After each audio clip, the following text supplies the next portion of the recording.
नमस्कार मित्रों, आप सभी का एक बार फिर हार्दिक स्वागत है। दोस्तों, जैसा कि आप सब जानते ही हैं कि मृत्यु जीवन का सबसे बड़ा सच है, जिसे पूरी दुनिया में इसे कोई झूठ साबित नहीं कर सकता।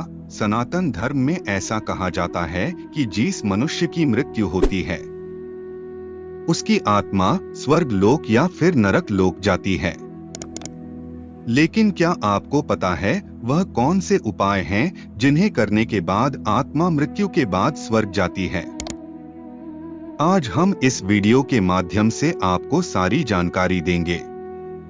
तो आइए शुरू करते हैं। दोस्तों, यह मान्यता है कि मृत्यु के बाद भी जहां पाप और पुण्य का लेखा जोखा होता है, पृथ्वी लोक पर किए गए पुण्य के बदले आत्माओं को स्वर्गीय बैकुंठपुर प्राप्त होता है और पाप करने वाले पापियों को नरक की यात्रा भोगनी पड़ती है। हर उच्च विचारों वाले मनुष्य इसी प्रयास में लगे रहते हैं कि उसकी हाथों कोई पाप ना हो जाए। कभी कभी हम जाने अनजाने में पाप कर लेते हैं।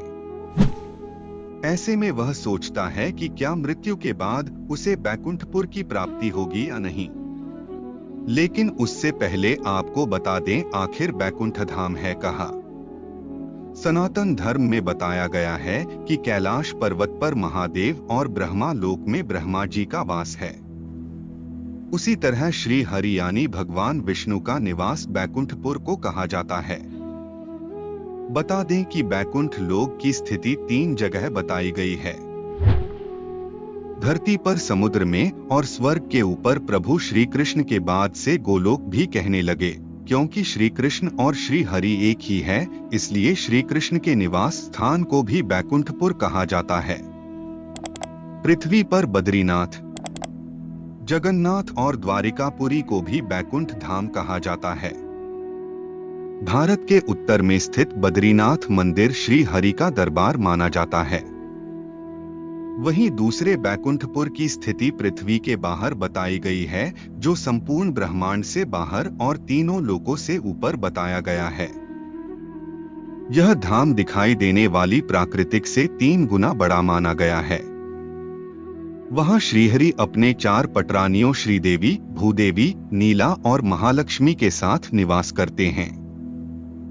इसी बैकुंठ के बारे में कहा जाता है कि मृत्यु के बाद विष्णु भक्त की पुण्य आत्मा यहाँ पहुँच जाती है। इसके अलावा श्री कृष्ण द्वारिका ने पास एक नगर बसाया था, जिसे बैकुंठपुर कहा जाता था। इतिहासकारों के अनुसार कावेरी श्रृंखला पर यह बैकुंठ बसाया गया था, जहाँ मनुष्य नहीं, वहाँ केवल सतात्मा ही रहते थे।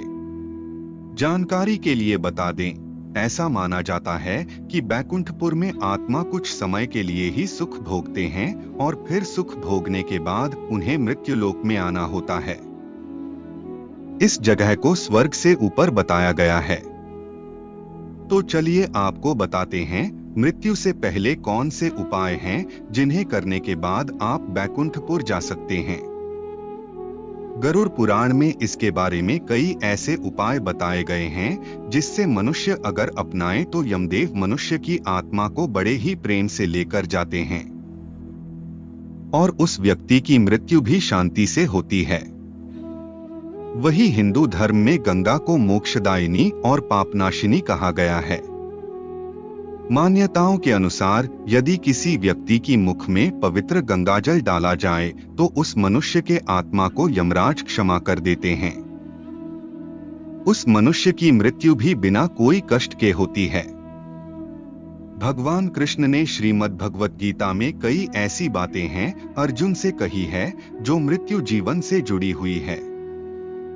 गरुड़ पुराण में उल्लेख है कि यदि व्यक्ति के मृत्यु के समय गीता के श्लोक सुनाए जाएं, तो उसकी मृत्यु काफी शांति भरी होती है। इसके साथ ही आत्मा को यमराज ज्यादा दर्द नहीं देते।